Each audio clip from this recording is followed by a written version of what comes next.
আসসালামু আলাইকুম প্রিয় ভাই ও বোনেরা, আপনারা সবাই কেমন আছেন? আশা করি আল্লাহর অশেষ রহমতে সবাই ভালোই আছেন। আলহামদুলিল্লাহ, আমিও আল্লাহর অশেষ রহমতে ভালোই আছি। আজকে আমি চায়ের সঙ্গে খাওয়ার জন্য একটা বাদাম বিস্কিট বলতে পারেন বা পিঠা বলতে পারেন তৈরি করব। তার জন্য দেখতে থাকুন কিভাবে তৈরি করি। প্রথমে আমি একটা ডিম নিলাম, তারপর নিলাম এক বাটির একটু কম চিনি। মিষ্টিটা আপনারা আপনাদের পরিমাণ অনুযায়ী ব্যবহার করবেন। আমি একটু মিষ্টিটা বেশি খেতে পছন্দ করি, তার জন্য একটু মিষ্টির পরিমাণ বেশি দিয়ে দিলাম, চিনির পরিমাণটা। এখন ডিমের সঙ্গে ভালো করে চিনিটা ফেটিয়ে নেব। এমনভাবে ফেটাবো যাতে চিনিটা গলে যায় পুরোপুরি। দেখুন এখনও কিন্তু পুরোটা গলেনি, তার জন্য কিন্তু আমি অল্প একটু পানি দিয়ে গলিয়ে নেব। পানিটা কিন্তু একদম ঠান্ডা পানি। এখন ভালো করে গলানো হয়ে গিয়েছে। আর এখানে আমি নিয়েছি এক বাটি সুজি, একদম ছোট ছোট দানার। আর যদি আপনারা বড় দানার সুজি নেন তাহলে কিন্তু মিক্সিতে একটু ভেঙে নেবেন। এখন সুজিটা আমি ভালো করে মিশিয়ে নেব। সুজিটা আগে দেওয়ার কারণ হচ্ছে সুজিটা একটু ভিজলে ভালো হবে, তার কারণে সুজিটা দিয়ে ভালো করে মিশিয়ে নিয়েছি। এখন এখানে দিয়ে দেব গুঁড়ো দুধ। গুঁড়ো দুধের পরিমাণটা আপনারা বাড়িয়ে কমিয়ে দিতে পারেন। তারপরে দিয়ে দেব স্বাদ মতন লবণ। এখন দিয়ে দিব আটা। এটা প্যাকেটের আটা ছিল।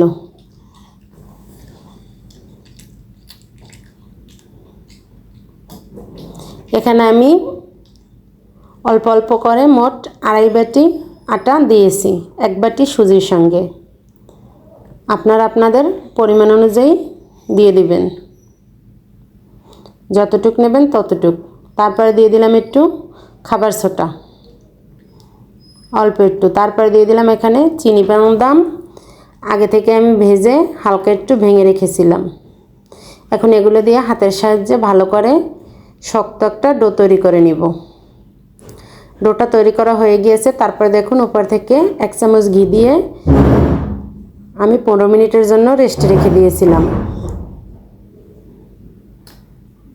তারপর দেখুন রেস্টে রাখার পরে কিন্তু চলে এসেছি বিস্কিট পিঠাগুলো তৈরি করার জন্য। এখানে অল্প অল্প ডো নিয়ে ছোট ছোট গোল গোল বলের মতন তৈরি করে হাত দিয়ে একটু চ্যাপটা করে দিলেই কিন্তু একটা বিস্কুটের আকার হয়ে যাবে। আর এটাই আমি সুন্দর দেখানোর জন্য একটা ডিজাইন তৈরি করে নিলাম, যেরকমের বিস্কিটের উপর থাকে। এটা আমি একটা চাকুর সাহায্যে করে নিলাম। এটা বানানো খুবই সহজ। আর যাদের ঘরে বাচ্চা আছে, বাচ্চারা কিন্তু কিছুক্ষণ পরে পরেই এটা ওটা খেতে চায়। তার জন্য কিন্তু বাইরের খাবার বারবার খাওয়ালে কিন্তু ক্ষতিকর। তার জন্য যদি নিজেরাই এভাবে বানিয়ে দেওয়া যায় তাহলে কিন্তু ক্ষতিও কম হয় আর বাচ্চাদেরও খাওয়া হয়ে যায়।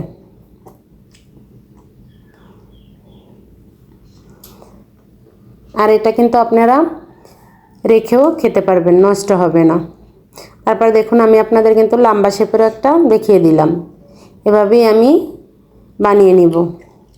আমার নতুন পুরাতন সকল বন্ধুদেরকে জানাই অন্তরের অন্তঃস্থল থেকে অসংখ্য অসংখ্য ধন্যবাদ ও অনেক অনেক ভালোবাসা। তারপর দেখুন আমি তেলে এখানে ভাজতে চলে আসলাম। এখানে একটা ফ্রাই প্যানে তেল দিয়ে তেলটা হালকা গরম করে নিয়েছি। তারপর এখন পিঠাগুলো দিয়ে দিব। পিঠা বা বিস্কুট যেটাই বলেন বলতে পারেন। এগুলো দিয়ে কিন্তু অবশ্যই মিডিয়াম আঁচে ভাজতে হবে। হাই হিটে ভাজলে কিন্তু উপর থেকে কালার চলে আসবে আর ভিতরে কিন্তু কাঁচা থেকে যাবে, সেটা কিন্তু খেতে ভালো হবে না। তার জন্য অবশ্যই লো আঁচে ভাজতে হবে, মানে মিডিয়াম আঁচে ভাজতে হবে। আমার অনেক বন্ধুরা আছে নিঃশব্দে আমার ভিডিওটা দেখে, তাদেরকে জানাই অন্তরের অন্তঃস্থল থেকে অসংখ্য অসংখ্য ধন্যবাদ ও অনেক অনেক দোয়া। তোমরা চাইলেই একটা লাইক দিয়ে পুরো ভিডিওটা দেখে নিতে পারো। আর আমার নতুন নতুন অনেক বন্ধু যুক্ত হয়েছে, তাদেরকে জানাই অন্তরের অন্তঃস্থল থেকে অসংখ্য অসংখ্য ধন্যবাদ ও অনেক অনেক দোয়া।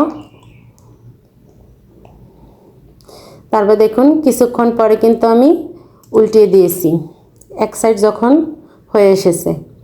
এভাবে কিন্তু আমি আবারও উল্টে পাল্টে খুব ভালো করে ভেজে নিয়েছি ব্রাউন কালার করে। এখন আমি এগুলো নামিয়ে নিব।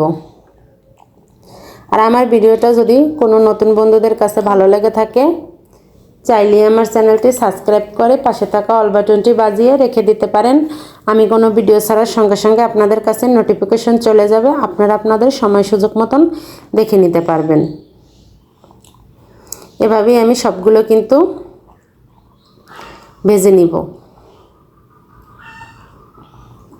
তারপর দেখুন আমি আপনাদেরকে ভেঙে দেখিয়ে দিচ্ছি, আর এটা খেতে কিন্তু দারুণ মজা ছিল। এটা কতটা সুন্দর হয়েছে। আবার দেখা হবে নতুন আর একটা রান্নার ভিডিও নিয়ে। ততক্ষণ সবাই সুস্থ থাকুন, ভালো থাকুন। আল্লাহ হাফেজ।